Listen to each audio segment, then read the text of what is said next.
পুরো জাতির দৃষ্টি যার দিকে, পুরো জাতি যার দিকে তাকিয়ে আছে, পুরো জাতি যার জন্য দোয়া করছে। এই মুহূর্তে রাষ্ট্রের কাছে সবচেয়ে গুরুত্বপূর্ণ ব্যক্তি যিনি, সরকার তার সর্বোচ্চ চেষ্টা করছে যাকে বাঁচানোর জন্য, সেই শরীফ ওসমান হাদী তার চরম সংকটাপন্ন অবস্থায়। Khaleda Zia is also very important, but Khaleda জিয়াকে নিয়ে তো একটা দফারফা হয়েছে যে তিনি এই অবস্থায় আছেন, ইলেকট্রিক ভেন্টিলেটর দেওয়া হচ্ছে, এইভাবে লাইফ সাপোর্টে খালেদা জিয়াকে বেশ কিছুদিন সাস্টেইন করানো সম্ভব। খালেদা জিয়ার দিকেও পুরো জাতীয় দৃষ্টি ছিল, এবং খালেদা জিয়ার যে অসুস্থতা এটা অনেকটা ন্যাচারাল, আর শরীফ ওসমান হাদীর যেটা, এটা আর্টিফিশিয়াল, এটা একটা হামলার ফলে, আততায়ীদের গুলির ফলে হয়েছে। এই জায়গায় পুরো জাতির দৃষ্টি মূলত শরীফ ওসমান হাদীর দিকে। কিন্তু শরীফ ওসমান হাদীর এই সংকটাপন্ন সময় পুরো জাতি যেখানে একটা ভাবগাম্ভীর্যপূর্ণ সময় পার করছে, একটা শোকের সময় পার করছে, দোয়া করছে যে ওসমান হাদী বাঁচবে কি বাঁচবে না। কারণ মানুষ এটাকে ওসমান হাদীর উপর হামলা হিসেবে দেখছে না, এবং ইটস রিয়ালিটি যে এটা ওসমান হাদীর উপর হামলা নয়, এটা পুরো জুলাই বিপ্লবের উপর হামলা, জুলাই প্রজন্মের উপর হামলা, এটা বাংলাদেশের উপর হামলা, এটা বাংলাদেশের পতাকার উপর হামলা, এটা বাংলাদেশের অস্তিত্বের উপর হামলা, এটা বাংলাদেশের স্বাধীনতা সার্বভৌমত্বের উপর হামলা, বাংলাদেশের শত্রু ভারতের পক্ষ থেকে। তো এই জায়গায় বিএনপি যে ঘোষণা দিয়েছে, এটা নিয়ে জনমনে নানান প্রশ্ন এবং জনমনে ক্ষোভের সৃষ্টি হয়েছে, এবং এক প্রকার তোলপাড়। হঠাৎ করে বিএনপি এটা কি ঘটালো? এই কাজটা বিএনপি করতে বললো এই মুহূর্তে? বিশেষ করে শরীফ ওসমান হাদীর উপর হামলার পরের, হামলাটা হয়েছে দুপুরের পর বা দুপুরের দিকে, জুমার নামাজের পর। সেই দিন রাতে শরীফ ওসমান হাদী ছাড়া অন্য কোনো টপিক বাংলাদেশে থাকার কথা না। পুরো জাতি স্তব্ধ, স্তম্ভিত। অনেকের অনেক আনন্দ ঘন প্রোগ্রাম তারা বাতিল করে দিয়েছে, বিশেষ করে যাদের মিনিমাম দেশপ্রেম আছে, দেশের প্রতি একটা দায়িত্ববোধ রয়েছে।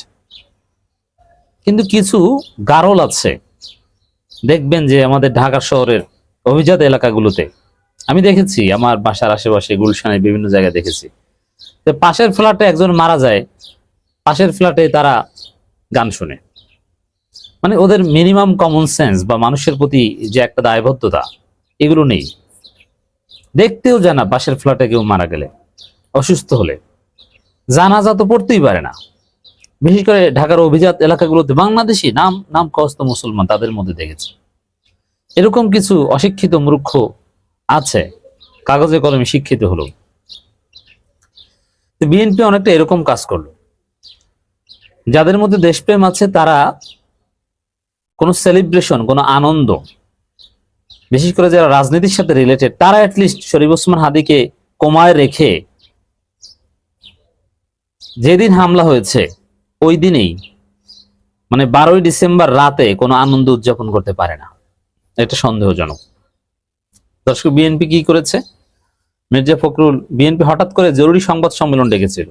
এখন আপনারা দর্শক, আপনাদের অবগতির জন্য জানাচ্ছি, বিএনপি হোক আর জামাত হোক আর যে দলই হোক, সংবাদ সম্মেলন করলে আমি দাওয়াত পাই সাথে সাথে।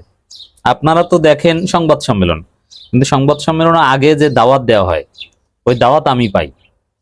তা আমি হঠাৎ মেসেজ দেখে মনে করলাম যে এটা শরীফ ওসমান হাদীর বিষয়ে কোনো সংবাদ সম্মেলন, যে জরুরি সংবাদ সম্মেলনে আহ্বান জানিয়েছে।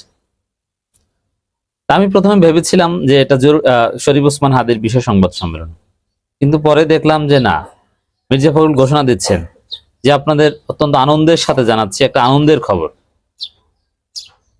পাশের ফ্ল্যাটে মানুষ মারা গেছে, এক মুসলমান মারা গেছে, কথার কথা, আর ঠিক পাশের ফ্ল্যাটে বসে তারা ডিজে পার্টি করে। এরকম একটা নিকৃষ্ট আচরণ হয়েছে। আনন্দের সাথে জানাচ্ছে আনন্দের খবর, বহুল প্রতীক্ষার অবসান।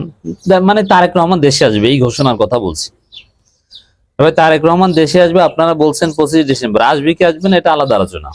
শেষে আবার কোনো নাটক করবেন কিনা এরকম ঘোষণা অনেক দিয়েছেন, দ্যাটস ডিফারেন্ট ডিসকাশন।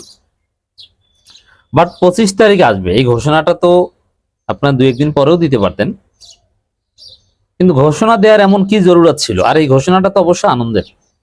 মানুষ এই ধরনের আনন্দ উদযাপন তো একটু সাসপেনশনে রাখতে পারতেন, যে বিএনপির লোকজন আনন্দ করবে, তারেক রহমানকে আসার আহ্বান তো আমরাও জানি, আসতে পারে না কেন, এই যে আসছে না কেন, এটা নিয়ে নানান বিশ্লেষণ করি। না আসতে পারাটা কাপুরুষ এবং সুসন্তানের পরিচয় নয়, এগুলো কেন বলি? যাতে তিনি আসেন, আমাদের আলোচনা শুনে ট্রিগার্ড হয়ে জনমতের চাপে পড়ে যাতে তিনি আসেন, এটাই তো আমাদের একটা উদ্দেশ্য। তো সেক্ষেত্রে আমরাও আনন্দ করতে চাই যে তারেক রহমান আসছেন, ঠিক আছে, এবার একটা ফেয়ার খেলা হবে। তারেক রহমান না আসাটাকে আমি নির্বাচন বানচালের ষড়যন্ত্র হিসেবে দেখিয়েছি। তারেক রহমানের আশাটা অবশ্যই নির্বাচন হবে এরকম একটা নিশ্চয়তার প্রমাণ পাওয়া যায়। তা আমরা তো সেলিব্রেট করতে চাই। সরকারের মধ্যেও একটা অনিশ্চয়তা কেটে গেছে যে না, ঠিক আছে, তারেক রহমান এসছে, এবার আমার চিন্তা ভাবনা কমে গেছে, নির্বাচন হবে। বিএনপি মনে হয় কোনো ষড়যন্ত্র করবে না। তো জামাতও নির্বাচন চায়, জামাতেরও সন্দেহ যে বিএনপি নির্বাচন বানচাল করতে চায়, ইউনূস সরকারের সন্দেহ। সেক্ষেত্রে যদি তারেক রহমান আসেন, সেটা সবার জন্য সুখবর। এখানে জামাত সেলিব্রেট করবে, বিএনপি তো নাচানাচি করবে, ডিজে পার্টি করবে, এরকম একটা মজার খবর। পুরো বিএনপি মানে 180 ডিগ্রি ঘুরে গেছে আনন্দে, এবং তাদের আত্মবিশ্বাসের পারদ অনেক উপরে উঠে গেছে। It's very good, it's expected. কিন্তু সেই ঘোষণাটা, সেই আনন্দের খবরটা আপনারা এমন সময় দিলেন যখন শরীফ ওসমান হাদি সংকটাপন্ন, কোমায় আছে। এর মানে পুরো জাতি একটা স্তম্ভিত হয়ে গেছে শোকের আবহের মধ্যে। বাঁচবে কি বাঁচবে না গ্যারান্টি নেই। কেন এই সময় ঘোষণাটা কেন দিতে হলো? একটু অপেক্ষা করতেন, তাহলে কি আমরা ধরে নিব যে শরীফ ওসমান হাদির দিকে জনগণের যে দৃষ্টি, সেই দৃষ্টি ভিন্ন দিকে ফেরাতে এই ঘোষণা, মিডিয়া থেকে শরীফ ওসমান হাদিকে ব্ল্যাক আউট করে তারেক রহমানকে বসানোর একটা চেষ্টা, নইলে এই টাইমে কেন দিলেন? এই টাইমে ঘোষণা দেওয়া একটা কেমন আচরণ হয়েছে? ওই যে বললাম না, যে নামের মুসলমান পাশের ফ্ল্যাটে, গুলশান 2-এ পাশের ফ্ল্যাটে, একই বিল্ডিং এ 5টা ইউনিট, মানে 5টা ফ্ল্যাট, অনেক বড় বড় ফ্ল্যাট। পাশের ফ্ল্যাটে একজন মারা গেছে, কান্নাকাটি করতেছে, আর ঠিক পাশের ফ্ল্যাটে আর একজন ডিজে গান বাজাচ্ছে। এরকম শেষরা আচরণ হয়েছে বিএনপির। আর এটা আরেক ষড়যন্ত্র বা দুর্বিসন্ধি থাকতে পারে এর পেছনে, রাজনীতি আছে, যেখানে অন্য কারো আহত নিহত বা এগুলোকে তারা ভ্যালু দিতে চাচ্ছে না। ভারত বিরোধী, ভারতের আধিপত্যবাদের বিরুদ্ধের শক্তি শরীফ ওসমান হাদি প্রায় নিহত, তাতে কি আসে যায়? আমরা আনন্দ করি, আমরা আনন্দের খবর দিই, এরকম একটা আচরণ ফুটে উঠেছে। এটা জনগণ ভালোভাবে নেয়নি, এবং তারেক রহমান আসবে এটার হাইপ ছিল মিডিয়ায় কয়েক ঘন্টা, তারপরে এটা ব্ল্যাক আউট হয়ে গেছে বরং।